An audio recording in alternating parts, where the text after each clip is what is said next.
Գիտեք, ճիշտ աշխատանքն է, այդ թվում նաև ոչ միայն մեր կողմից, այլև ավելի ընդլայնված աշխատանքն է, մենք կարծրատիպեր կոտրելու խնդիր ունենք։ Դուք կանայք կարծրատիպեր կոտրելու խնդիր ունեք, հարգելիներս, որովհետև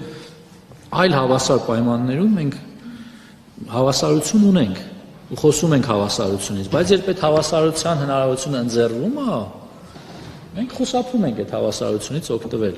Հիմա եթե չլիներ, ասելու եք տեսեք, կանանց հնարավորություն չի ընձեռվում, այ որ կանանց թողային, գիտեք տասնյակ հազարավոր հայուհիներ կզինվորագրվեին հայրենիքի ծառայության։ Ես չեմ բացառում, որ այսօր էլ հայուհիները ունեն այդ ցանկությունը,